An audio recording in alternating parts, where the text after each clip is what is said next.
বিশ্বের যা কিছু সৃষ্টি, মহান সৃষ্টি চিরকল্যাণকর, অর্ধেক তার করিয়াছেন আমি অর্ধেক তার নন।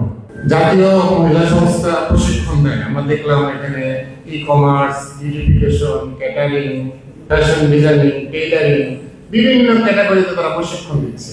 এছাড়াও আমাদের আরো বিভিন্ন সংস্থা, ধরেন হচ্ছে আমাদের মহিলা বিষয় অধিদপ্তর, আমাদের যুব উন্নয়ন অধিদপ্তর, এছাড়াও আমাদের আরো বিভিন্ন এনজিওরা, তারা কিন্তু আমাদের এই নারীদেরকে প্রশিক্ষণ দিচ্ছে এবং দিয়ে যাচ্ছে। আপনাকে উদ্যোক্তা হতে গেলে শুধু আমি প্রশিক্ষণ দিলাম, সরকার প্রশিক্ষণ দিল, কোনো সংস্থা প্রশিক্ষণ দিল, এটুকুই যথেষ্ট নয়। দরকার হচ্ছে আপনার দৃঢ় মনোবল, আন্তরিকতা, চেষ্টা এবং মানসিকতা। আপনার চেষ্টাই শুধু করে আপনাকে সফলতা একদম সেই দূর করে পৌঁছে দেবে। আপনি আমি যেই হয়ে না কেন, আপনাকে আমি যতই প্যাট্রোনাইজ করি না কেন, আপনার নিজের যদি চেষ্টা না থাকে তাহলে কিন্তু সেটা সফল না। সুন্দর আগামীর জন্য সফল একটি বাংলাদেশ করতে চাই, তাহলে কিন্তু আমাদের এই নারীদেরকে কি করতে হবে? সক্ষম করতে হবে। তাদের সক্ষম করার জন্য আমরা যে উদ্যোগ, সরকার বিভিন্ন উদ্যোগ নিয়েছে, সেগুলো কিন্তু সফল বাস্তবায়ন করতে হবে। কবি কাজী নজরুল ইসলাম বলে গেছেন, পৃথিবীতে যা কিছু কল্যাণকর, অর্ধেক তার করিয়াছে নারী, অর্ধেক তার নর। সারা বিশ্বের যত অবদান আমরা লক্ষ্য করেছি, সেই সকল অবদানগুলিতে নারীদের সমপর্যায়ে অংশীদারিত্ব ছিল, আছে এবং থাকবে। এবং আপনাদের সেই প্রতিনিধিত্বের মাধ্যমে আজকে ইসলামিকভাবে যদি বিবেচনা করেন, কাজী রাদিয়াল্লাহু আনহু ছিলেন একজন নারী উদ্যোক্তা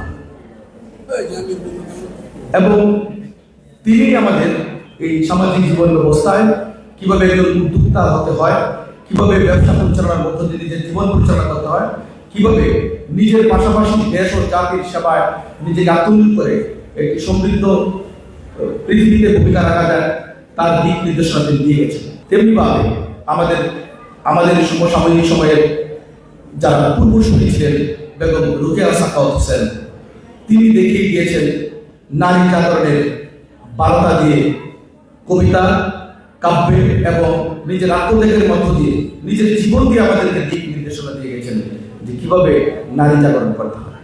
বিভিন্ন সময় আমরা দেখেছি দীর্ঘ সময়ে নারীর ক্ষমতায়ন, নেতৃত্ব, এবং আমরা নেত্রকোনা জেলা এমন একটি উৎকৃষ্ট উদাহরণ, যেখানে বনানী বিশ্বাসের মতো একজন সর্বোচ্চ অভিভাবক আমাদের আছেন, যিনি একজন নারী।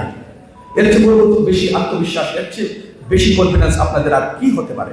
আমাদের এই পিছিয়ে পড়া নারী গোষ্ঠী, পিছিয়ে পড়া এই জন্যই বলছি যে আসলে যাদেরকে মানুষ হিসাবে গণ্য করা হতো না, যাদেরকে কখনোই কোন সময় একটা পরিবার একটা মেয়েকে কোনো প্রকার গুরুত্বই দেওয়া হতো না, আজকে নারীরা কিন্তু পিছিয়ে নেই। প্রতিটা নারী এখন সে আত্মমর্যাদা নিয়ে সগৌরবে মাথা উঁচু করে আজকে সমাজে আসতে দাঁড়িয়েছে বিভিন্ন স্তরে স্তরে। আজকে আমরা যখন বিভিন্ন আয়োজনে যখন আমরা যখন উপস্থিত থাকি, তখন মনে হয় অনেক সময় যে আসলে আস্তে আস্তে ছেলেদের উঠা করতে হবে মনে হয়। কারণ ইসলামিক ফাউন্ডেশনে যখন আমরা বিভিন্ন প্রতিযোগীরা অংশ নেয়, শিশু একাডেমিতে যখন বিভিন্ন প্রতিযোগিতা অংশ নেয়, জাতীয় বিভিন্ন প্রতিযোগিতায় যে সমস্ত শিক্ষার্থীরা অংশ নেয়, তখন দেখা যায় আসলে প্রত্যেকটি প্রথম, দ্বিতীয়, তৃতীয় স্থান এই নারী শিক্ষার্থীরাই তারা বিজয় অর্জন করে।